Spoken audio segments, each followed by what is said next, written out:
We all know Michelangelo's famous frescoes, like the Sistine Chapel, and his sculptures, like the sculpture of David. But do you know what it cost him to create those masterpieces? Today, I'm going to show you not only the beauty in his art, but the darker side, the true cost of achieving such beauty. Michelangelo is one of my favorite artists. Did you know he sculpted this when he was only 23? I know, that makes me feel like, what have I achieved at 23? But Michelangelo wasn't exactly a painter. He was a sculptor. Born in 1475, Michelangelo Buonarroti was raised among the stones. Not metaphorically, but literally. Michelangelo's mother was ill, and she died when he was 6, so he was placed into a stonecutter's family. By the time he was a teenager, his talent was very clear, and not just his talent, but his obsession. He was apprenticed at 13. Apprenticeship was a process where young artists trained under a master artist for several years, learning techniques like drawing, painting, and sculpture while assisting in studio work and commissions. Michelangelo trained under two key figures: Domenico Ghirlandaio, a prominent Florentine painter, and Bertoldo di Giovanni, a sculptor and the keeper of Medici's collection of ancient Roman sculptures. By 20 years old, Michelangelo was creating masterpieces. The Pietà, sculpted at only 23 years old, stunned Rome so much that nobody believed a young Florentine could have made it. Outraged, Michelangelo snuck into the basilica one night and carved his name into the sculpture, the only work he ever signed. He never signed anything again. To achieve the hyperrealism seen in sculptures like the Pietà and David, Michelangelo studied human anatomy obsessively. He even illegally dissected corpses in hospitals in Florence. He created detailed anatomical drawings, some of which were later lost or destroyed. If you want to find out how exactly the Renaissance artist studied anatomy, watch my other video where I explore this topic in a little more depth. What really broke Michelangelo was the work of art that millions of people from around the world travel to see today, the Sistine Chapel. Think about it. How do you paint a ceiling? 4 years of scaffolding, neck craned, twisted spine, paint falling into his eyes. He suffered chronic pain, exhaustion, and isolation. He even wrote about it in a poem: "My beard turns up to heaven, my nape falls in, fixed on my spine. I'm not in the right place. I'm not a painter." The reason he said that was because he actually didn't want the job. Despite painting one of the greatest frescoes in all of history, Michelangelo despised painting compared to sculpture. He saw sculpture as a divine act of releasing a soul trapped in marble, while painting was merely a surface illusion.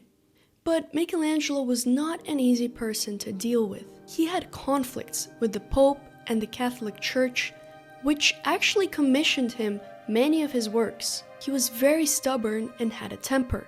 Later in his life, while reworking the Florentine Pietà, Michelangelo became frustrated and struck the sculpture with a hammer. Parts of Christ's arm were broken and had to be repaired by another sculptor. Michelangelo often wore old, unwashed clothes and boots that he would keep on for weeks, even sleeping in them until they had to be cut off. He earned enormous sums of commissions. When he died, his estate was worth a fortune, but he lived as if he owned nothing.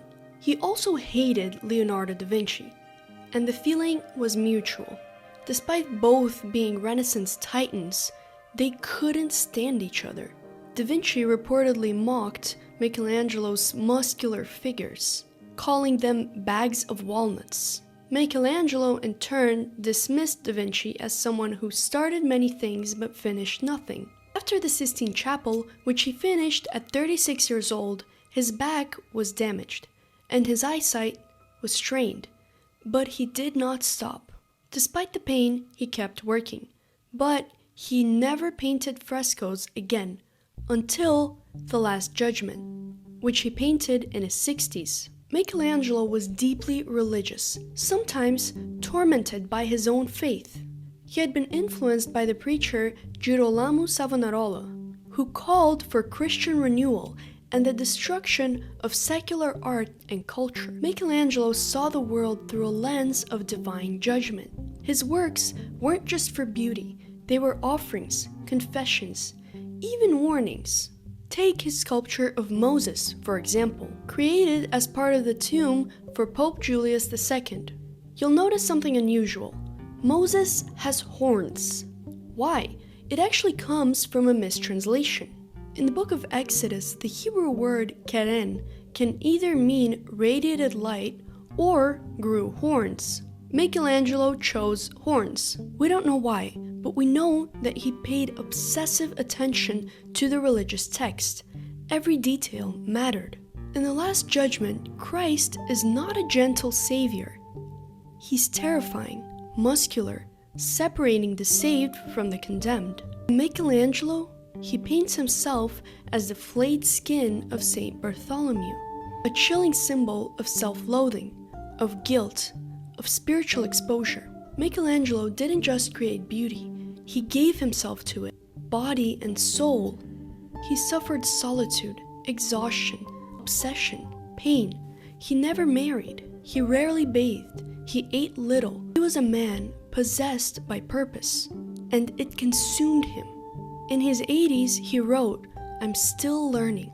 At the age of 71, Michelangelo became chief architect of St. Peter's Basilica. He climbed scaffolding into his 80s. He didn't just design St. Peter's Dome, he overtook the whole project, refusing a salary and even correcting previous plans. Even on the brink of death, his chisel was in his hand. For example, the Rondanini Pietà, he worked on it until 6 days before his death. Michelangelo died in Rome, but his body was smuggled home to Florence in a crate of wine. There are many more lesser known and unfinished pieces. One of my favorites is The Slaves, figures trapped in stone, emerging in agony, wrestling their way out of the marble. Their forms are incomplete. Were they abandoned, or was that the point? To show man's eternal struggle against limitation. We marvel at Michelangelo's works, their scale, their beauty, their perfection. But what we rarely see is the cost, the hours, the injuries, and the loneliness. Michelangelo gave the world beauty, but it broke his body and isolated his soul. And still, he never stopped, because true art isn't made in comfort. It demands everything. If people knew how hard I worked to gain my mastery, it would not seem so wonderful at all.